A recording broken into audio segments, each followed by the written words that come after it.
വോട്ടെണ്ണലിൽ അവസാന നിമിഷം വരെ എല്ലാവരെയും മുൾമുനയിൽ നിർത്തിയത് ആറ്റിങ്ങൽ മണ്ഡലമാണ്.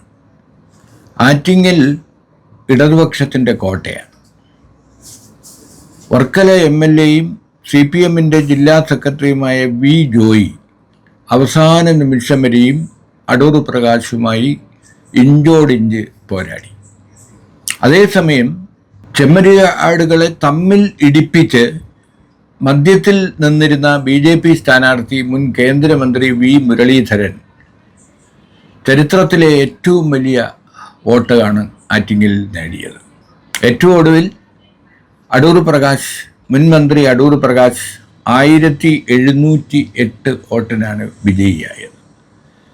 കേരളത്തിലെ 20 മണ്ഡലങ്ങളിലെയും വോട്ടെണ്ണൽ പൂർത്തിയായി കഴിഞ്ഞ ശേഷവും ആറ്റിങ്ങൽ ആര് ജയിക്കും എന്നറിയാൻ എല്ലാവരും ആകാംക്ഷയോടെ കാത്തിരുന്നു. എന്താണ് ആറ്റിങ്ങലിൽ സംഭവിച്ചത്?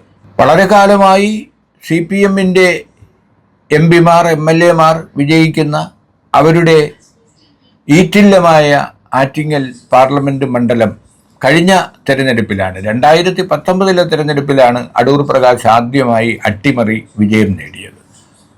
അന്ന് 1,00,000-ഓളം വോട്ടുകൾക്കാണ് അടൂർ പ്രകാശ് വിജയിച്ചത്.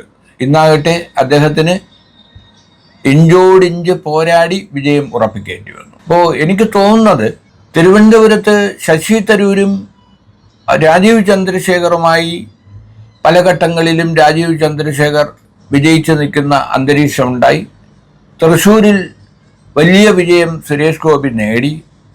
ആറ്റിങ്ങലിൽ 3 അസംബ്ലി മണ്ഡലങ്ങളിൽ 1ാം സ്ഥാനത്ത് CPMനെയും കോൺഗ്രസിനെയും പിന്നിലാക്കിക്കൊണ്ട് മുരളീധരൻ 1ാമതെത്തി.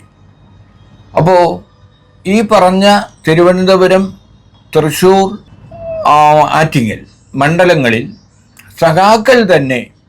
സഖാക്കളെ കൈവിട്ടു എന്ന് വേണം കരുതാൻ.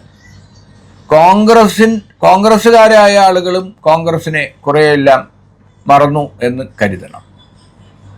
അപ്പോൾ മോദി സർക്കാർ സ്വർണ്ണക്കടത്ത് കേസിലും മറ്റ് കേസുകളിലും നടപടിയെടുക്കാത്തത് കൊണ്ട് പ്രത്യുപകാരമായി BJPക്ക് അക്കൗണ്ട് തുറക്കാനുള്ള അവസരം ഇടതുപക്ഷം ഒരുക്കി കൊടുക്കുന്നു എന്ന ആരോപണം കേരളത്തിൽ സജീവമായിരുന്നു.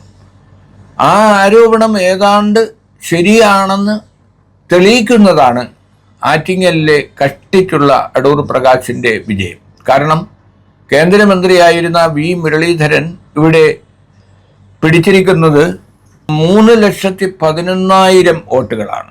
19 തെരഞ്ഞെടുപ്പിൽ ആറ്റിങ്ങൽ അരങ്ങൊരുക്കിയത് ശോഭാ സുരേന്ദ്രനാണ്. ശോഭാ സുരേന്ദ്രൻ ഏത് മണ്ഡലത്തിൽ മത്സരിച്ചാലും BJPക്ക് വേണ്ടി അരങ്ങൊരുക്കാൻ കഴിവുള്ള ഒരു സ്ത്രീയാണ്.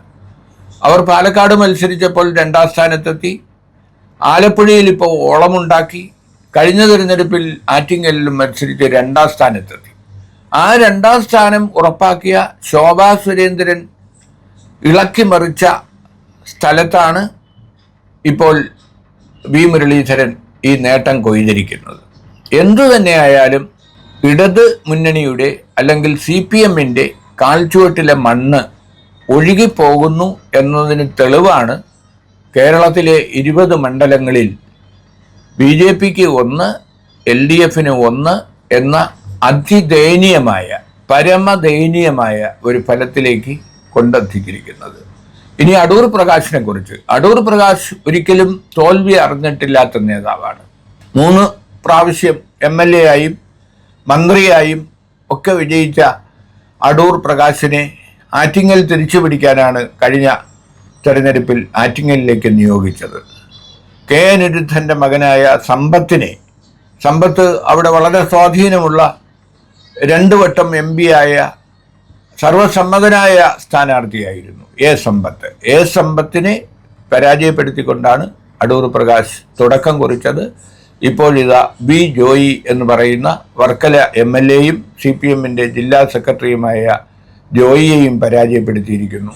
2 അപരന്മാർ ഉണ്ടായിരുന്നെങ്കിലും വിജയം തുണച്ചത് അടൂർ പ്രകാശിനെ തന്നെ.